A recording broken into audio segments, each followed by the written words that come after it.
Mic check 1 2. Mic check 1 2. Mic check 1 2. Mic check 1 2.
All right, ladies and gentlemen, good evening and welcome. Welcome back to 1776, the ideas that made the modern world. Before we continue, I'd like to start with a prayer. In the name of the Father, and the Son, and the Holy Spirit, amen. Hail Mary, full of grace, the Lord is with thee. Blessed art thou among women, and blessed is the fruit of thy womb, Jesus. Holy Mother of God, pray for us sinners, now and at the hour of our death. Amen. In the name of the Father, Son, and Holy Spirit, amen. Welcome, brave souls who braved the weather. Thank you for coming out tonight. Just as a reminder, my name is James Otteson. I'm a professor of business ethics here in the Mendoza College of Business at the University of Notre Dame, and I'm the co-teacher of this course along with my colleague, Professor Philip Munoz, who is somewhere in the audience. There he is. There's Professor Munoz. We are honored tonight to have a distinguished guest speaker with us.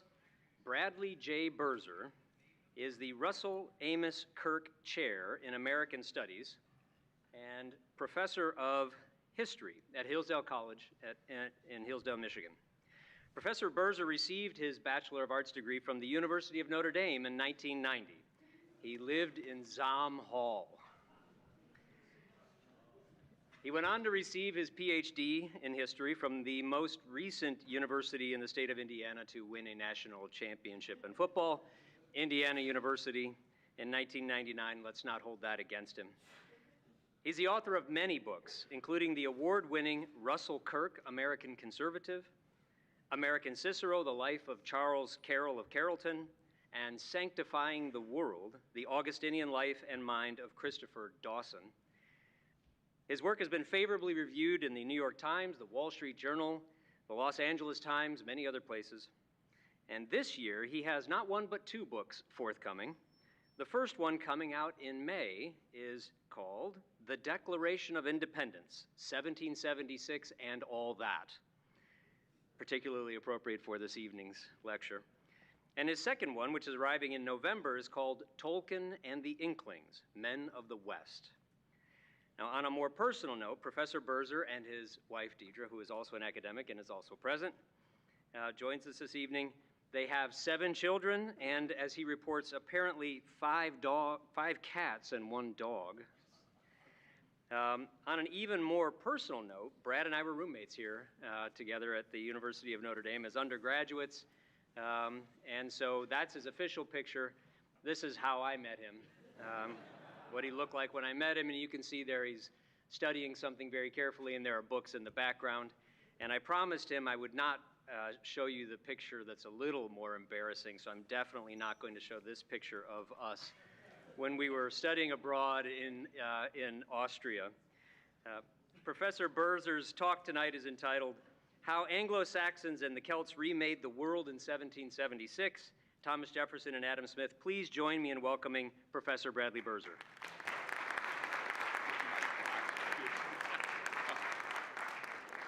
Well, good evening, everyone. I was not expecting that, and I'm glad that's not up there any longer. I don't look like that anymore, for what it's worth. Age has attacked me, but yes, that was 20-year-old me many, many, many years ago. And I will say this, I don't want to embarrass Dr. Otteson too much. I'm incredibly proud of everything he's done.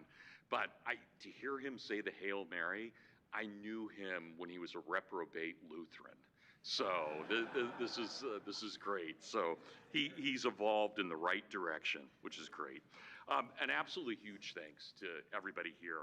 Thanks for coming out tonight. That's amazing given everything that's going on with the weather. I would like to thank Jim, and I'd like to thank Philip and Lauren and Anna for organizing all of this. You guys already got a glimpse of my wife, Deidre. She very kindly drove me today. I actually drive, but she did drive me today, which was great. So tonight, I want to talk quite a bit about Thomas Jefferson and Adam Smith. And I was really intrigued when Jim and Philip invited me to come do this, because as Jim said, I do have this project that I've been working on for the last 2 years on the Declaration. And it is meant, it's an academic book, but it's also very patriotic. I consider myself very patriotic. It looks at what happened with the Declaration, how it was formed, how we moved towards independence. And I want to make some claims about it tonight, not just with Thomas Jefferson and just with Adam Smith, but actually talking about what the Declaration means in terms of human dignity and a universal understanding of what that dignity is and what that dignity means.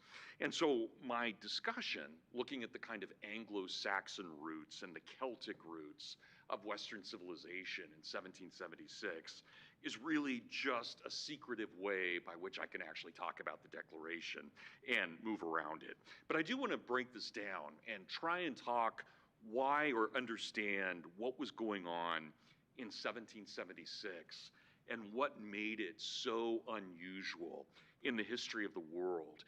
One of the things I like telling my students, and I get the privilege every 2 years of teaching the course on the American founding, is that America is at once deeply, deeply conservative. And in that way, think about what we did as an American people. Immediately when we declared our independence, we adopted the common law as our law. Common law is Anglo-Saxon law going back to pre-Christian days among the Anglo-Saxon Germans. And it's something that probably most of us in this room take for granted, but we should never, ever take for granted the common law. From the common law, we get things like being innocent until proven guilty.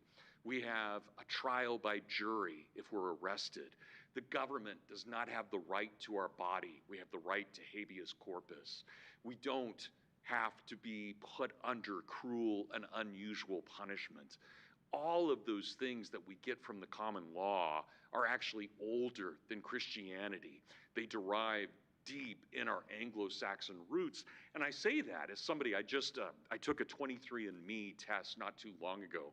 I have 0 Anglo-Saxon blood in me. I have 0 Celtic blood in me. So I'm not trying to promote a kind of ethnic identity here. In fact, if you're interested at all, my 23andMe proved that I was 98.7% Southern German, and I was 1% Turkish. I don't know where that guy came from, but I'm interested. So again, I'm not speaking here from any kind of ethnic pride, but I do think from a cultural pride, we need to understand that what we've inherited from the Anglo-Saxons is stunning in terms of our law, because we do have all of these restrictions on what the government can do to us. And we see all of those common laws played out in the list of 28 grievances in the Declaration of Independence, where we find one grievance after another. They're all violations of the common law. In every case, they're a violation of the common law. And that's also true when we look at our anger overall with Parliament as well as with the king. Well, one person that I do want to talk about tonight is Thomas Jefferson. And of course, he's a problematic character because we know that he is the author of the Declaration of Independence and therefore the author of the language of human dignity, but he also was a slaveholder. And that's hard. That's hard to reconcile those things. How do we understand this great founder, this man whose mind is really the mind of America? How do we reconcile that with everything that's negative with his slaveholding? But we'll hold off on that for a little bit. I want to talk about the good of Thomas Jefferson. Thomas Jefferson was deeply interested in our Anglo-Saxon roots. So much so, and I have to describe this in some detail, so much so that when Thomas Jefferson was asked by John Adams to design a seal for the United States, right, S-E-A-L, a seal for the United States, Jefferson did this according to John Adams' notes.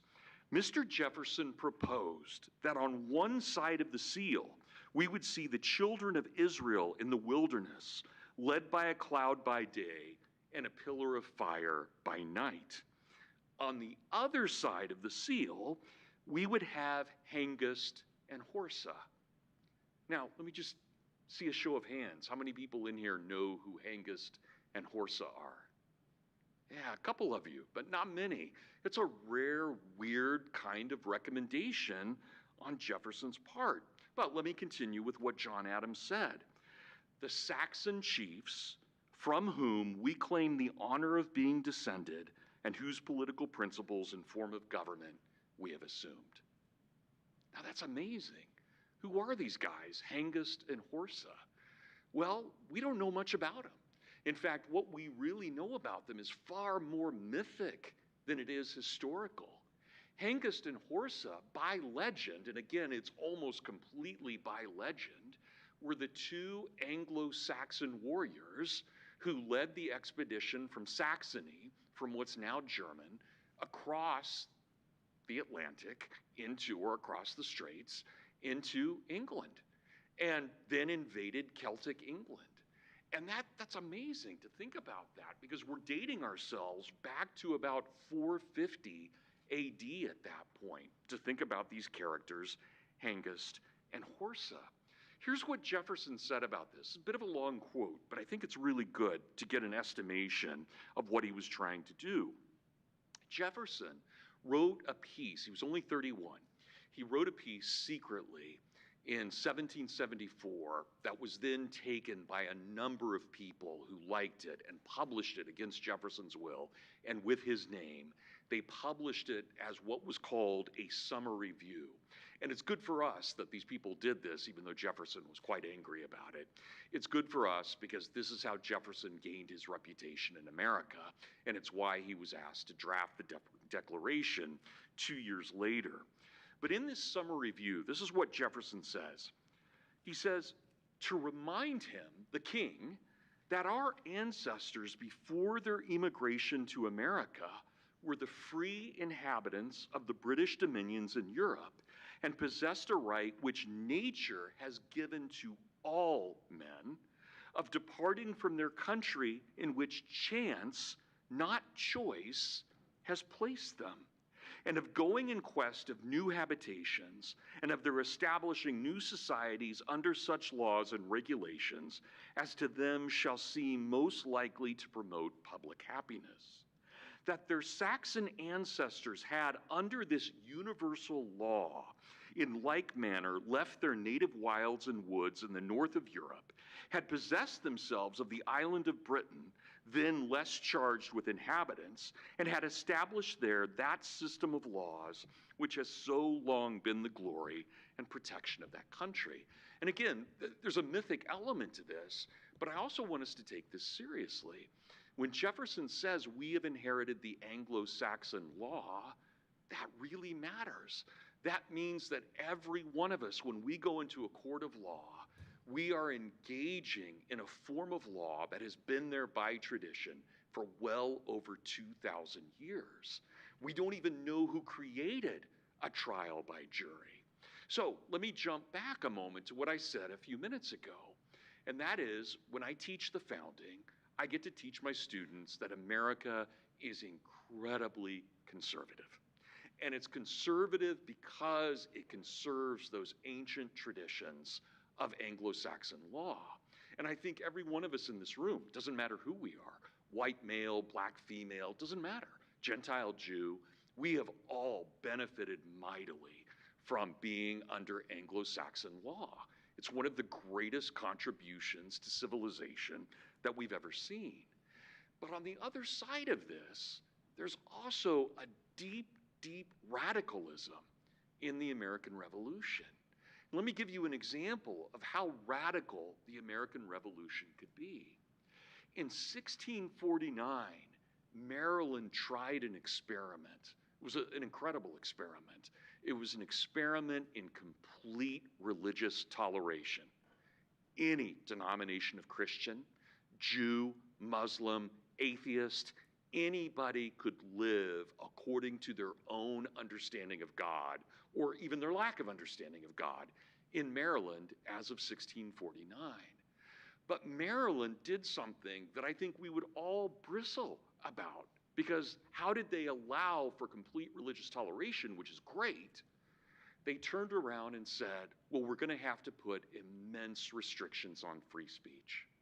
So nobody in public can ever talk about God in any derogatory manner. Nobody can ever talk about Mary or the apostles in any derogatory manner. And you may never, under any circumstances in public, label another person by their religion. Those are all serious restrictions. But then we get to something like the American founding, and what happens?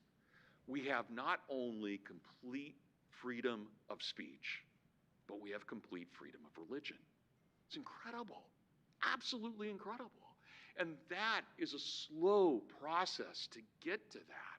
But that's where we see the real radicalism of the American Revolution. And I'll keep talking about that as well as we think about this. So again, here's Jefferson in 1774. Nor was ever any claim of superiority or dependence asserted over them by that mother country from which they had migrated. Now remember the myth. Hengist and Horsa had left Saxony and they had come over to England. They didn't care what the king back in Saxony said. Do you guys all see the parallel? It's exactly the same when the Americans come over from England to American soil. They don't care what King George says. Why would they?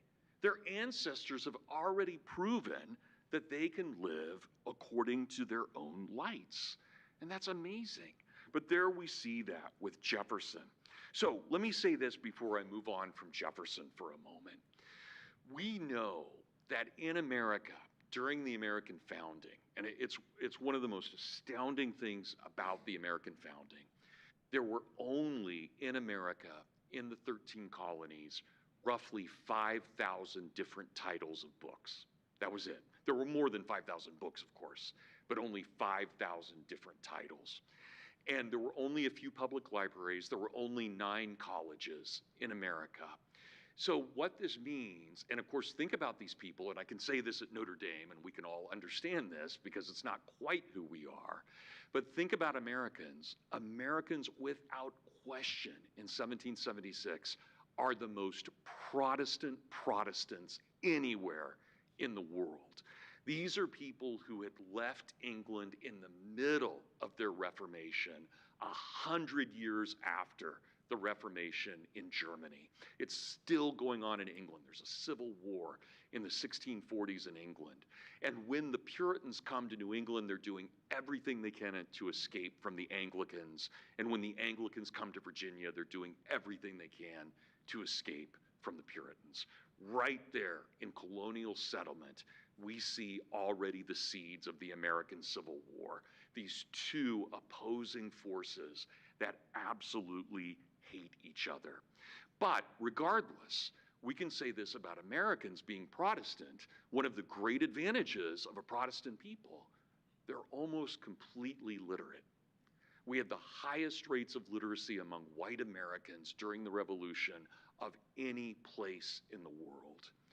5,000 books, 5,000 different titles, a population that's probably 90 to 95% literate, which is unbelievable, and they read everything they can get their hands on. One of the most important books in America was a 5-volume set of Tacitus, who wrote the Germania, the ancient history of the German peoples.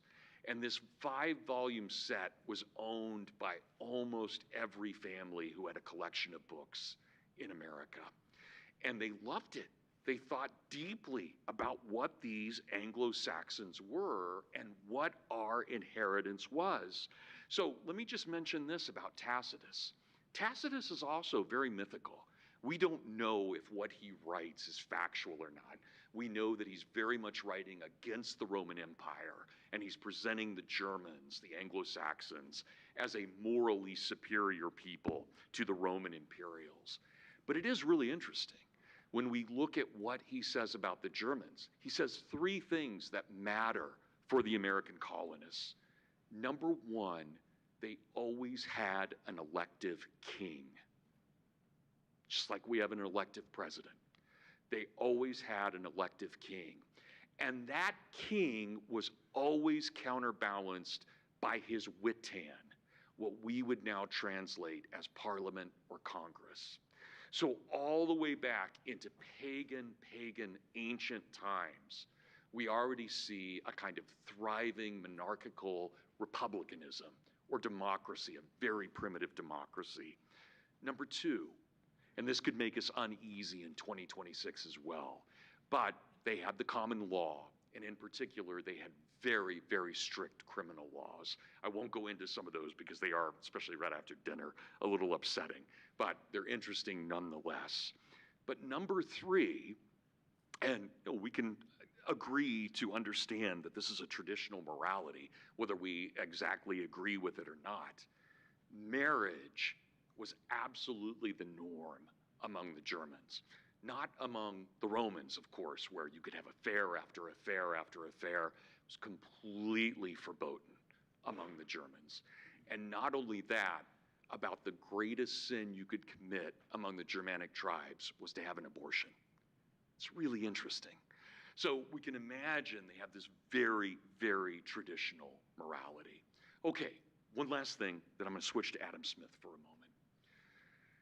I don't know how familiar you are with this, because it's not something that we often talk about any longer.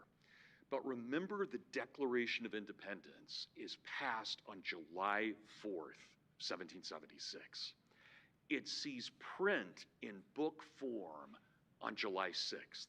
That's the first time it appears in book form in public, where you could go to your local bookseller or newsman and buy it. But what's fascinating is that there was a 20-page introduction to the Declaration of Independence written by somebody under the pseudonym of Demophilus.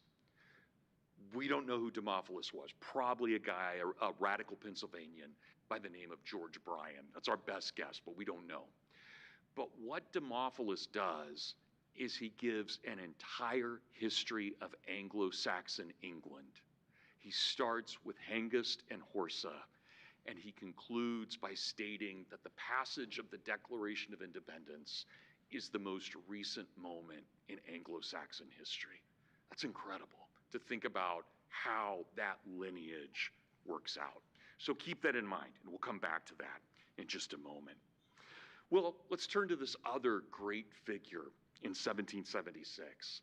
Thomas Jefferson, one of the twin pillars of Atlantis. On this side of the Atlantic, Adam Smith, the great Scottish economist and moral philosopher, on the other side of the Atlantic. I know that you'll be spending a lot of time talking about Adam Smith during the semester, and you have, as one of your two professors, the single foremost expert on Smith in the world. And so you're going to get a lot of that. And who am I to talk about Adam Smith in front of my friend Jim Madison? That would be a little bit of hubristic. There would be a little bit of hubris on my part to do too much. But let me say this about Smith before I go on to the Declaration. Smith gives us something that is called common sense philosophy. Nothing to do with modern politics or what's going on in the Republican Party right now, even though they use that terminology. But we get this sense of common sense and this idea that there is sympathy in the way that we identify one to another. And so Adam Smith is deeply interested in the idea that when we encounter another person, we see within them a mirror of ourselves, and we sympathize with them. We sympathize with their greatness, we sympathize with their struggles, we sympathize in all of this. Let me say this about Smith, because I think it's really important.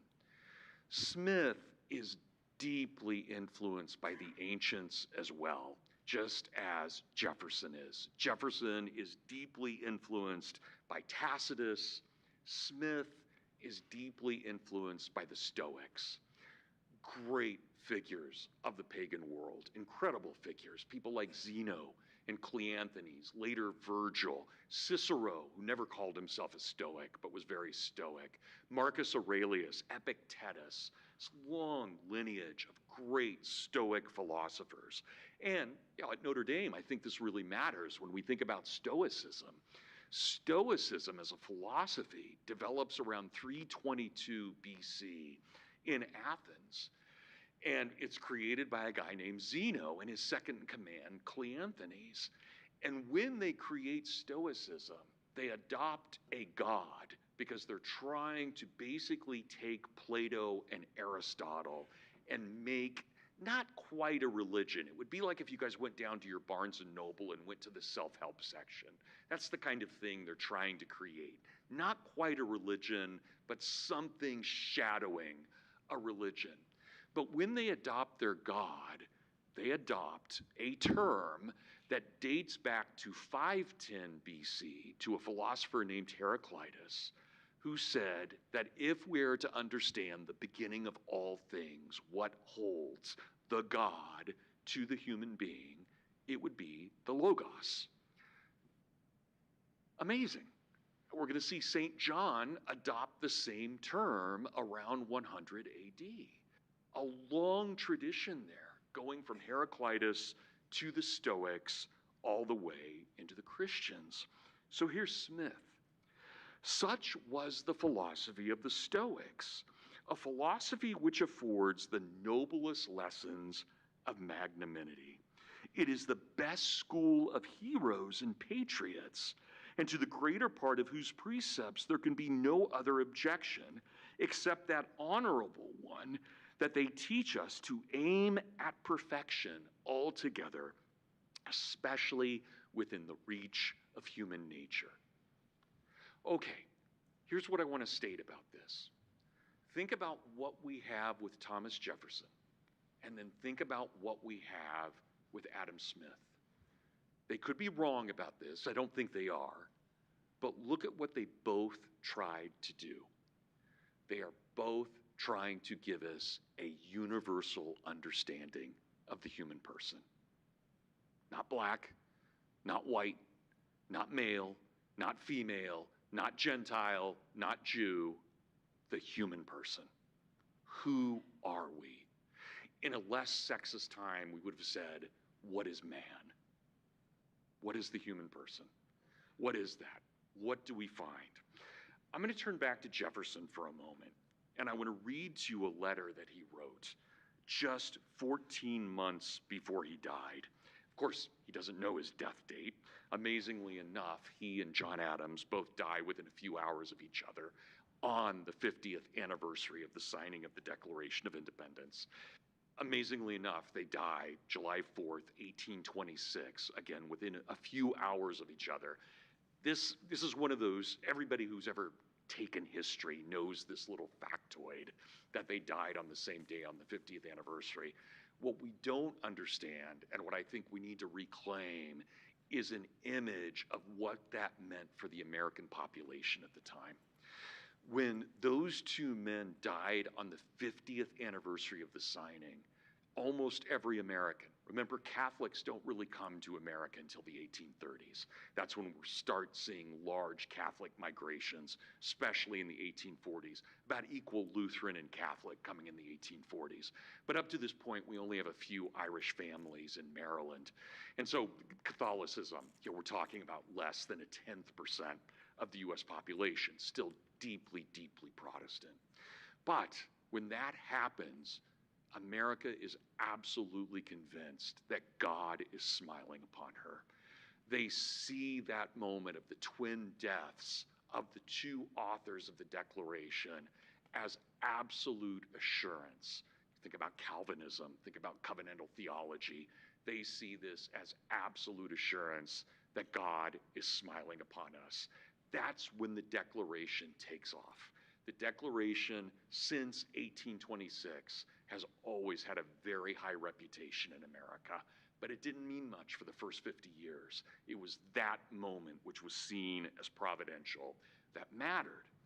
So here's Thomas Jefferson, asked by Robert E. Lee's father, Henry Lee, what was the object of the Declaration. This is May of 1825, 14 months before Jefferson dies.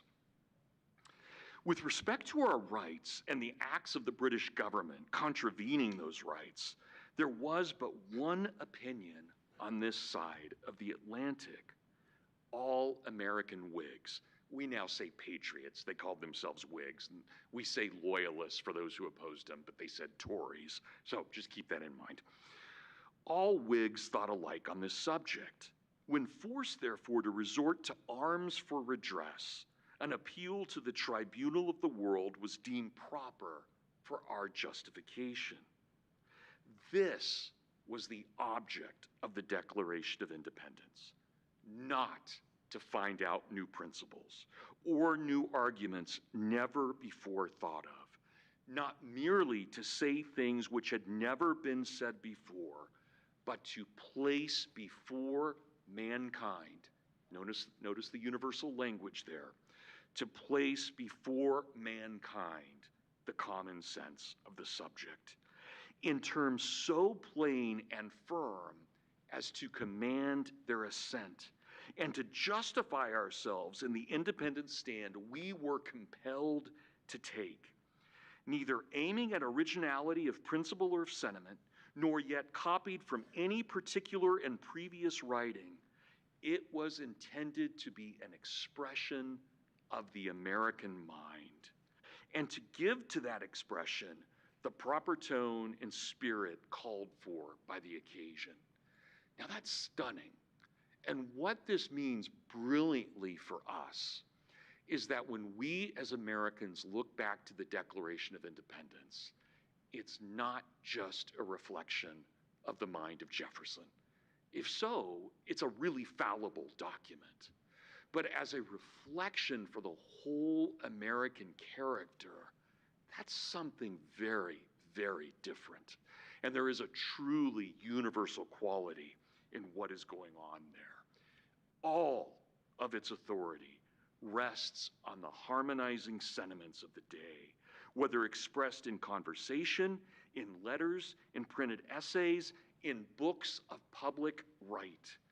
These are the ideas of Aristotle, Cicero, Locke, and Sidney. Okay, let's pause for a moment. What does that mean? Jefferson is not claiming originality. He is claiming that these are the ideas of Aristotle, Cicero, Locke, and Sidney. All right, let's look back at the American population, something that's going to be jarring to every one of us. Remember, these are a Protestant people. They're very, very literate, extremely literate, more so than anyone in the history of the world up to that point. But we haven't talked about their education yet. And this is where it gets mind-boggling for a moment. Every single school child who went to school maybe only in what we would now call first or second grade or even third grade, every single school child, without exception in the American colonies, all they did, and their school day could go anywhere from 8 to 12 hours, depending on what the schoolmaster's mood was that day. It was very much up to the local schoolmaster. All they did was drill in Greek and Latin. They did not learn reading, writing, or arithmetic. They learned Greek and Latin. And that's astounding to think about that. And then imagine there are 9 colleges in America, only 9. The Ivy Leagues and William and Mary, those are the 9 colleges. And every one of those colleges had the same entrance requirements. We get frustrated with the SAT, we get frustrated with the ACT, or with the classical learning test. Right? We know what a burden that is. But in the 1750s, 60s, 70s, leading up to the American Revolution, college was ages 14 to 17, not 18 to 22, but 14 to 17. And it was only male, and I'm very proud to say that my college, Hillsdale, was the very first college in America to offer women a liberal arts degree. I'm very proud of that. But you didn't have that anywhere else, certainly not in the 18th century. But in the 18th century, to get into a college, here's your entrance requirement. You had to be able to translate 3 of Cicero's orations from Latin into Greek. You had to be able to translate the first 3 books of the Gospel of St. John from Greek into Latin. And you had to translate the first 1,500 lines of Virgil's Aeneid from Latin to English. You also had to have, as they said, an impeccable moral character. Well, if you're 14 and you're fluent in Greek and Latin, chances are pretty good you haven't gotten into a lot of trouble. But let's think about that for a moment. Every one of our founding fathers had that kind of education. And let me just extend it to crazy levels. Think about the Battle of Yorktown, the great culminating battle of the American Revolution. Battle where 2/3 of the forces were French, 1/3 were Americans. Well, Americans didn't learn French, and the French didn't learn English. All of the battlefield orders were in Latin.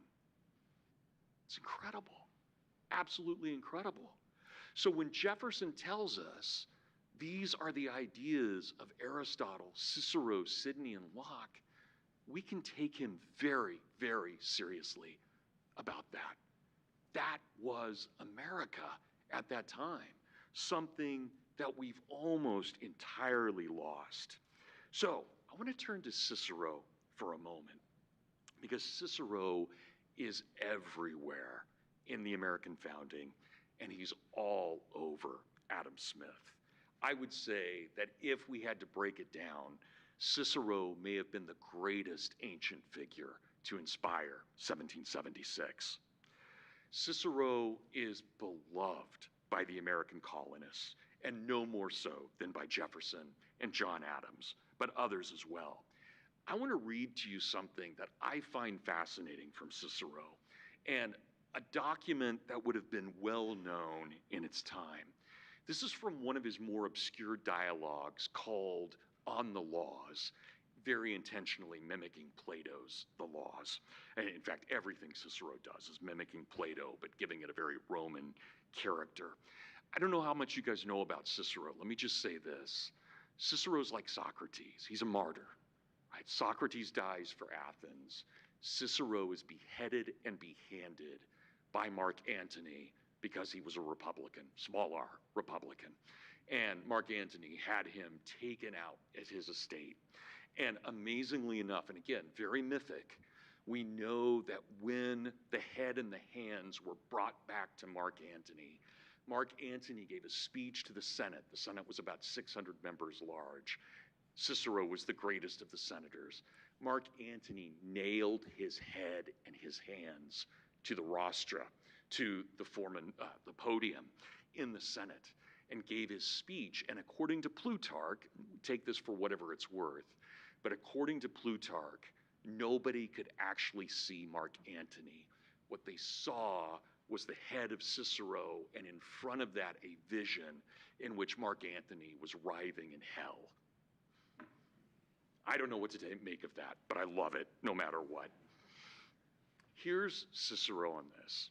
Now listen to this language, and I'm going to end with the declaration here in a moment. Marcus, right, it's a dialogue. Marcus, this is Cicero. You don't have long to wait. I'll explain myself. This is the relevance.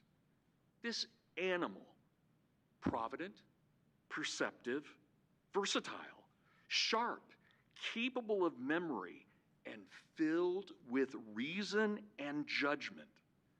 I will call him a human being. He was endowed by the one supreme God with a grand status at the time of his creation. He alone among all types and varieties of animate creatures has a share in reason and thought which all others lack. What is there, not just in humans, but in all heaven and earth, more divine than reason? What we would call logos. What is it when it is matured and come to perfection? We properly call it wisdom. And therefore, since there is nothing better than reason, and it is to be found both in humans and in the God, reason forms the first bond between humans and God. And those who share reason also share right reason. And since that is law, we humans must be considered to be closely allied to gods by law. Furthermore, those who share law also share the procedures of justice. And those who have these things in common must be considered members of the same state, all the more so if they obey the same commands and the same authorities. Moreover, those who do obey the celestial order, the divine mind, and the all-powerful God, will they live in one city called the Cosmopolis, the city of the God and of all humans. Now think about that image, the Cosmopolis. Notice what kind of restrictions there are on it. None. Every person of goodwill, endowed with reason, lives with the God. This is where St. Augustine gets the city of God. It is very much a play on Cicero's Cosmopolis. And this was the Stoic dream, the dream that we would have a country across time of all good women and men. It's not black, it's not white, it's not male, it's not female, it's not Gentile, it's not Jew, it's human. Absolutely human in every way.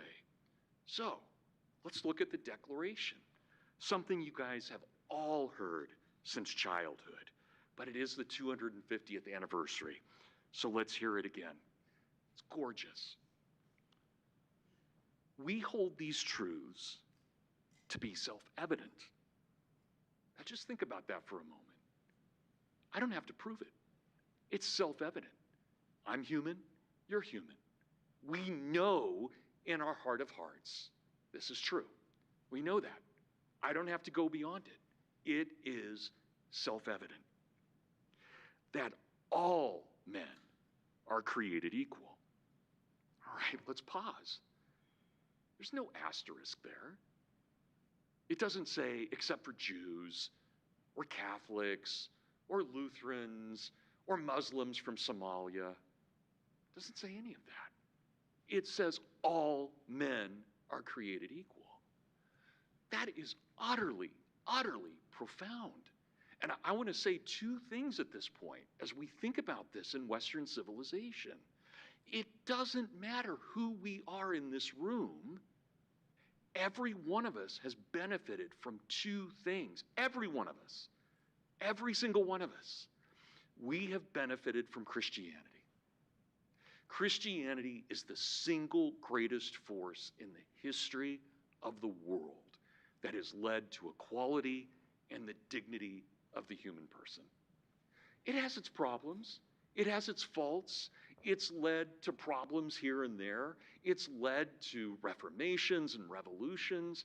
I'm not saying it's perfect, but if we look at the trajectory of Christianity, it has done far more good than it has not. But the second thing, and I don't put this at the level of Scripture, but I'll put it very, very high, it's the Declaration of Independence. Here is everything we were promised in Christianity in political form. All men are created equal. As Martin Luther King said so brilliantly, not everything changed overnight. July 5th of 1776 was not perfect. There was still discrimination. There was still inequality. But, Martin Luther King says, there was a promissory note, and we all knew it. At some point, this absolutely has to become real. And I will say this as someone who has spent my career teaching American history. I think without exaggeration, we can say that almost all of American history has been the realization of that sentence. It has been the realization of giving dignity and equality to all people. Has it been perfect? No. Slavery, the Jim Crow laws, the black codes, all of the progressive era restrictions on Catholics and blacks and Jews, we have seen just crazy discrimination. But in the end, this remains true. Now, how do we reconcile that Thomas Jefferson is a slaveholder, but he can say this? Well, let's think about that for a moment. There is a paragraph in the Declaration of Independence that Congress excised. It's a long, beautiful paragraph about the meaning of tyranny. And in it, Jefferson says, we blame the king and parliament from preventing us from stopping this execrable trade. That was a cuss word in the 18th century. You can imagine what that means. To stop this trade and to prevent men from being taken from their homeland against their will. So when Jefferson tells us all men are created equal, he is not excluding Africans. He means all men. We have the textual evidence right there. That's incredible. And I'm reminded, not someone that we would love as a president. He was kind of a crazy guy, but Calvin Coolidge. He was president in 1926 on the 150th anniversary of the Declaration. And he says this. He says, once we have said all men are created equal, that's final. There's no more debate. We've just made the ultimate claim, all men are created equal. And when we say they are endowed by their Creator with certain inalienable rights, among these are life, liberty, and the pursuit of happiness, that's final. There is no more argument to be had. You have made all the claims you need to make. Now make it real. That's it. And so Calvin Coolidge tells us in his own quirky way, there is a finality that is exceedingly restful with the Declaration because we have been taught that thing. And that's where I would argue whatever our failings as Americans, and again, we can list them, slavery, our treatment of the American Indians, abuse of this person or that person, our imperialism, whatever it may be, we still gave to the world these sentences, which don't just change us, they change every human who has ever lived and every human who ever will live. We hold these truths to be self-evident, that all men are created equal, that they are endowed by their Creator with certain unalienable rights, never can be taken away. They cannot be alienated from us. That among these are life, liberty, and the pursuit of happiness. All right, now, this is where the founding gets really radical. That to secure these rights, governments are instituted among men, deriving their just powers from the consent of the governed. That whenever any form of government becomes destructive of these ends, it is the right of the people to alter or abolish it and to institute new governments, laying its foundation on such principles and organizing its powers in such form as to them shall seem most likely to affect their safety and their happiness. I'm going to come back to happiness and conclude here in just a moment, but keep that in mind. Notice that's twice we've talked about happiness. But then, when a long train of abuses and usurpations pursuing invariably the same object evinces a design to reduce them under absolute despotism, it is their right, it is their duty to throw off such government. It's so radical. I mean, can you imagine if you tweeted those sentences out right now on X? You'd probably end up with an FBI file, almost certainly. That's incredible.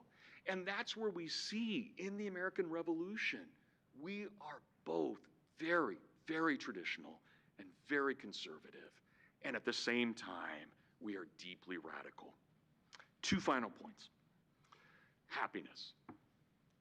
Jefferson tells us we have the right to life, liberty, and happiness. The pursuit of happiness. Jefferson takes this from the Ethics of Aristotle. And if you remember in the Ethics, Book 10, Aristotle tells us Why do we pursue our happiness? Because we believe in excellence.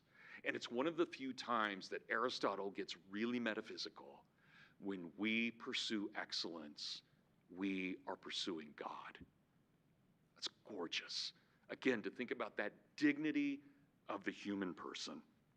All right, well, let me end with this. One of my favorite quotes. It's depressing, but one of my favorite quotes from Cicero. This is from his dialogue on the Republic, and this is what he says. Now, he wrote this about 46 BC as the Roman Republic was floundering. I would challenge each of us in this room to wonder if it could be equally true in 2026 AD. Before our time, the customs of our ancestors produced excellent men, and eminent men preserved our ancient customs and the institutions of our forefathers. But though the Republic, when it came to us, was like a beautiful painting, its colors were already fading with age.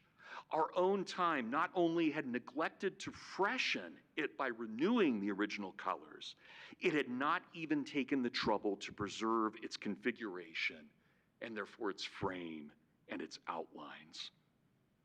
What is now left of the ancient customs on which the Republic of Rome was once founded so firm? They have been, as we see, so completely buried in oblivion that they are no longer practiced, but they are virtually unknown. And what shall I say of our men? For the loss of our customs is due to our lack of men. And for this great evil, we must not only give an account, but we must defend ourselves as if we personally were accused of murder. For it is through our own faults, and never by any accident, that we retain the name Republic, but we have long since lost its essence. Thank you, everyone.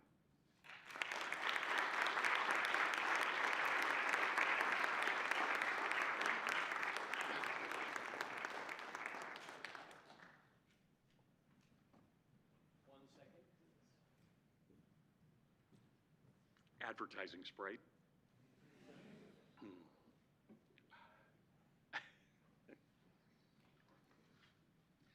So what's become of Zom Hall? It's just gone, isn't it? I can't believe that. What, it's been taken over by St. Ed's? Is that right? We don't really want to talk about Oh, we Zom don't. I'm Hall, sorry. No. We have some time for some questions. So if you have some questions, please raise your hand. We'll get you a microphone. And maybe I'll ask, Professor Munoz might help me with the microphones. Can I, please just raise your hand. We'll get you a microphone.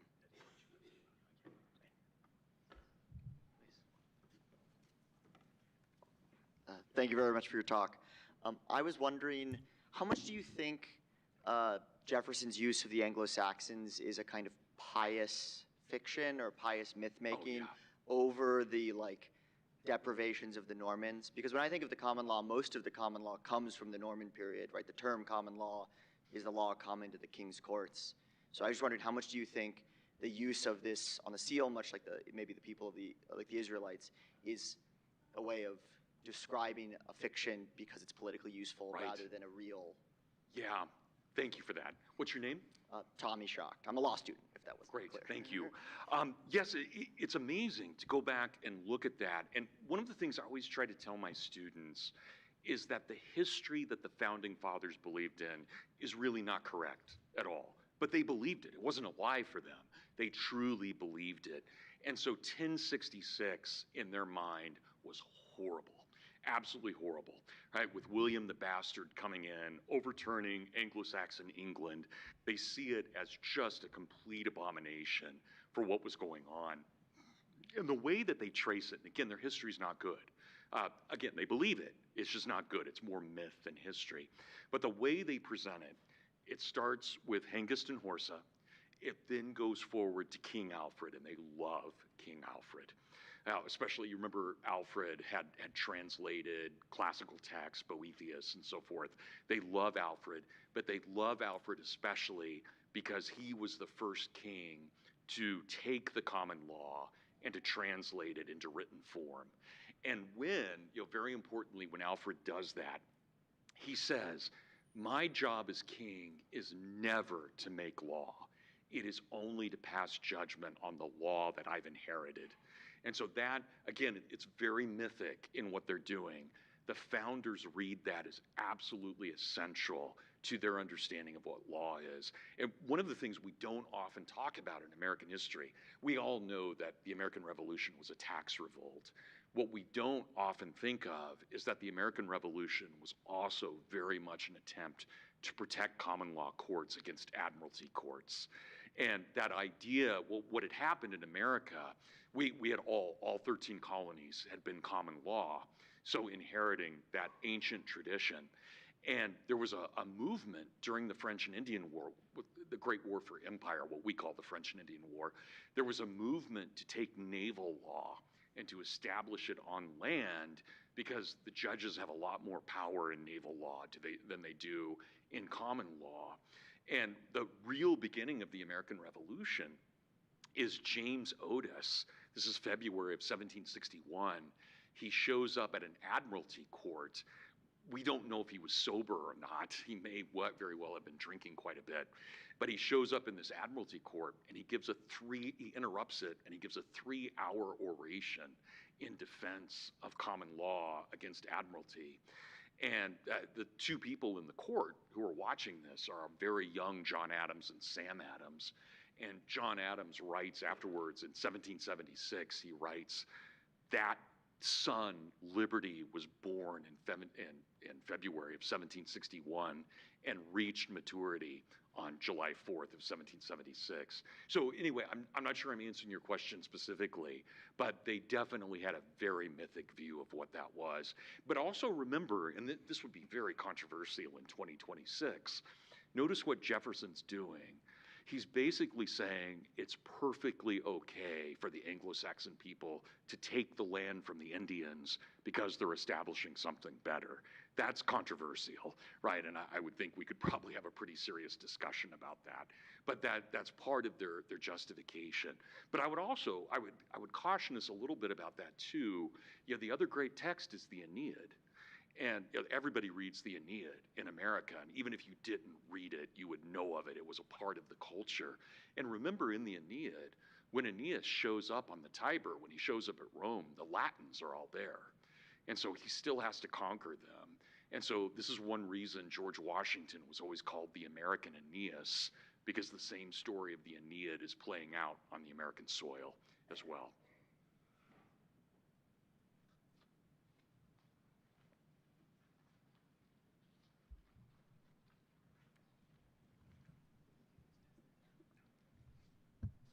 Thank you very much for being here. My name is Max Kitchell. I'm a sophomore studying global affairs. Can you help us understand the obsession with Greek and Latin in the early colonies? My understanding is that these are a lot of very poor farmers, mostly. Yeah. Just trying to subsist, to spend all of their educational allowance not learning how to, count bushels, but to translate something old and dead. What's up with that? Sure. Part of it is it's part of Western civilization, right? Really, up until the late 19th century, all education was liberal education. The idea that, for example, and here we are in the business school, business was considered training or vocation as opposed to education. So we say liberal education now, but in the 19th century, if we just said education, it automatically meant liberal education. So it's always about the great books, especially in the English-speaking world. But one area, and I'm not agreeing with that, I'm just telling you, right? So I'm very glad to be here in the business school. But they would have seen it as a very different kind of thing then.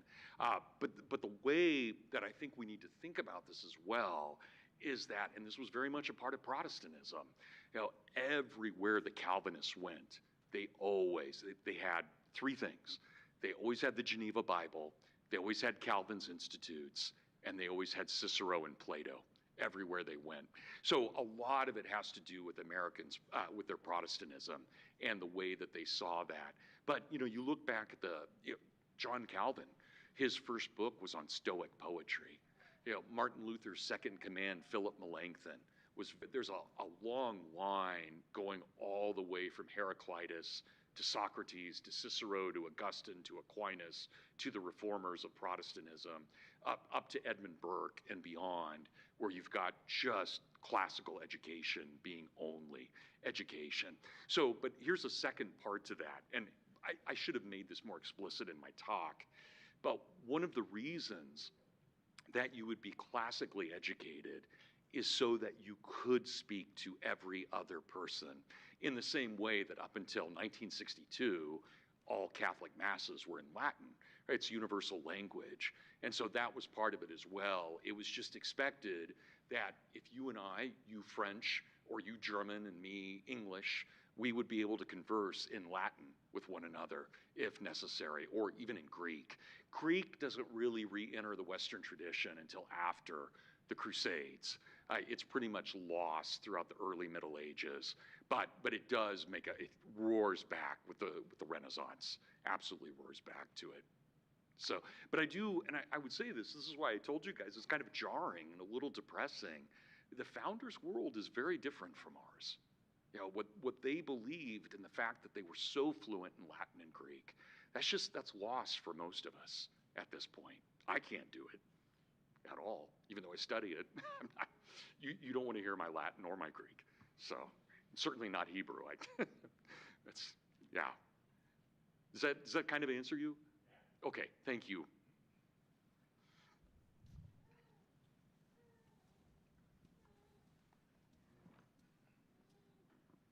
Hi, my name is David Murphy. I'm also a sophomore. I'm studying political Good science. Irish name.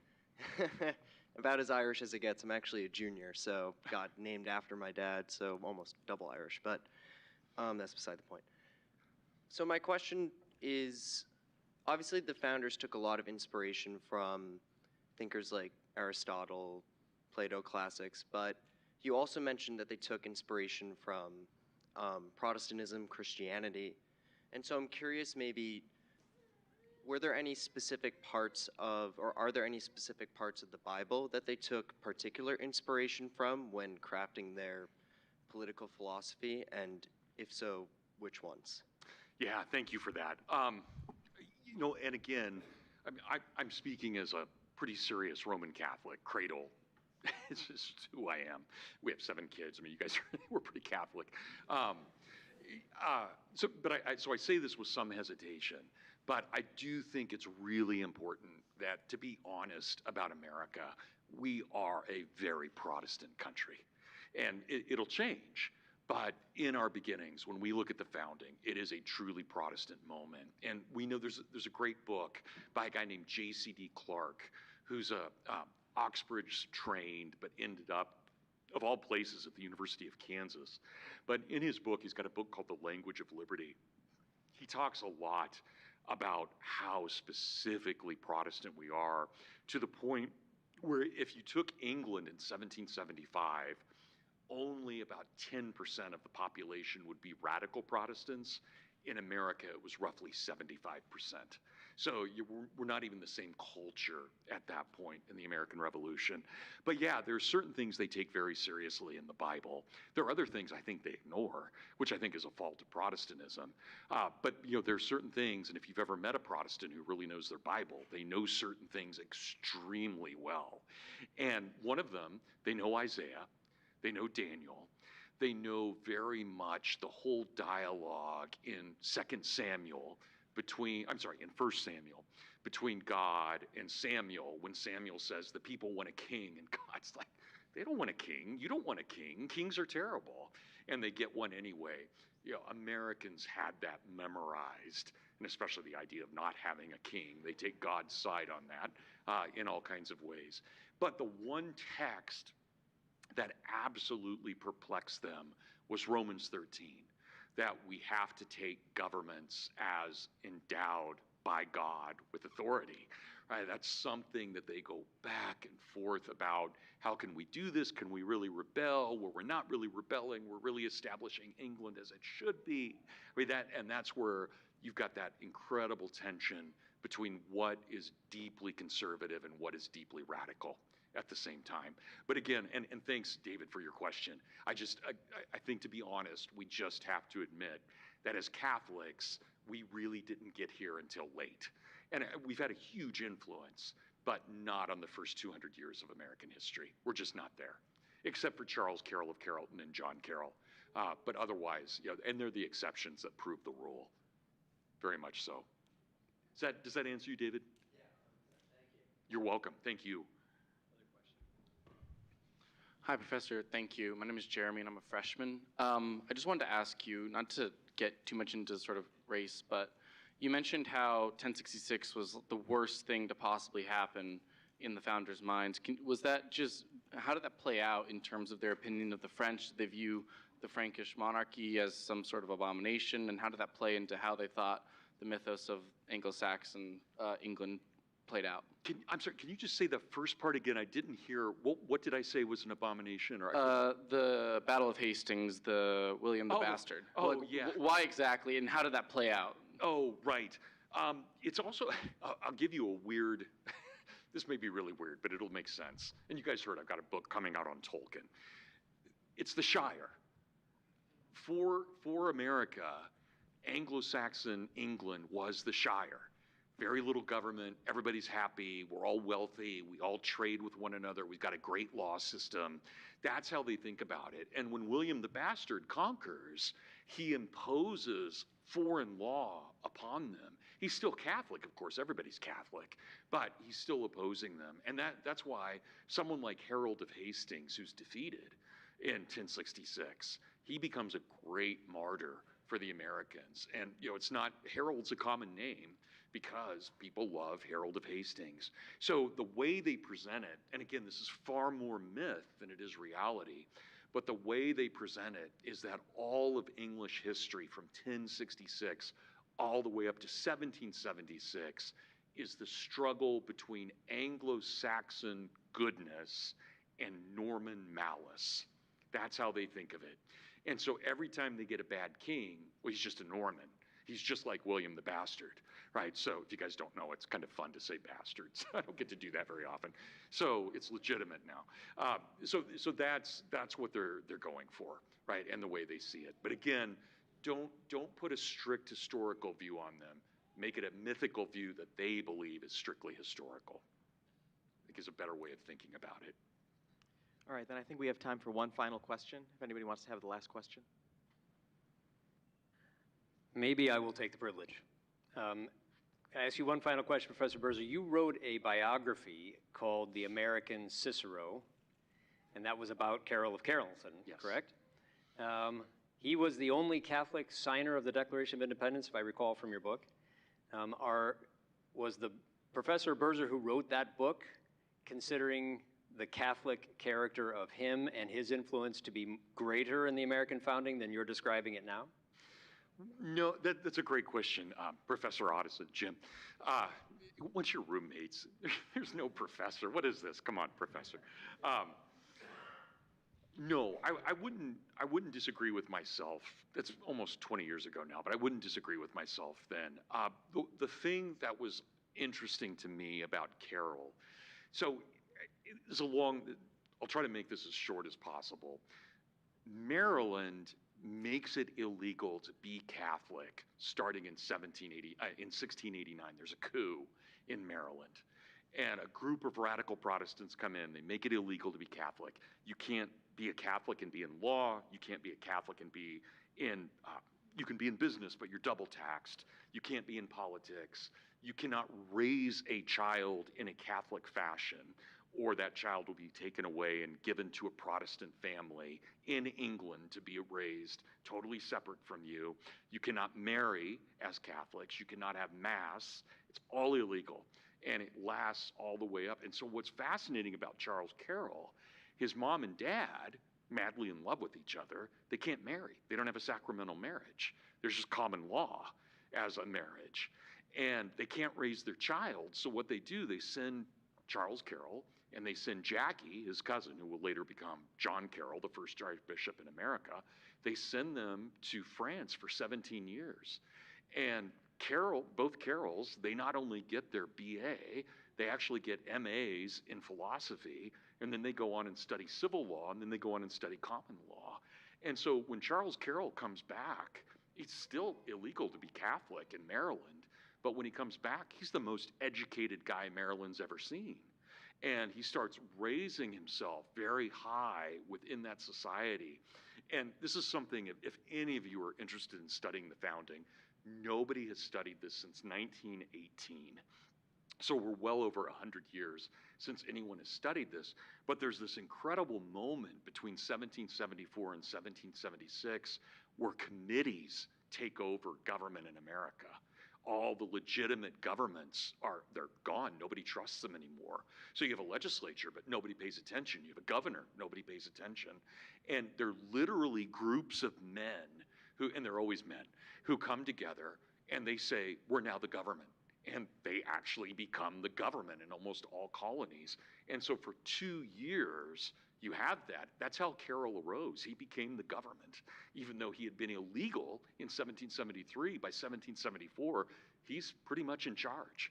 And they just undo all those anti-Catholic laws. They're just kind of swept under the rug and forgotten. So really, it's an amazing story. Absolutely amazing. Ladies and gentlemen, let's thank Professor Bradley Birzer. Thank you, guys.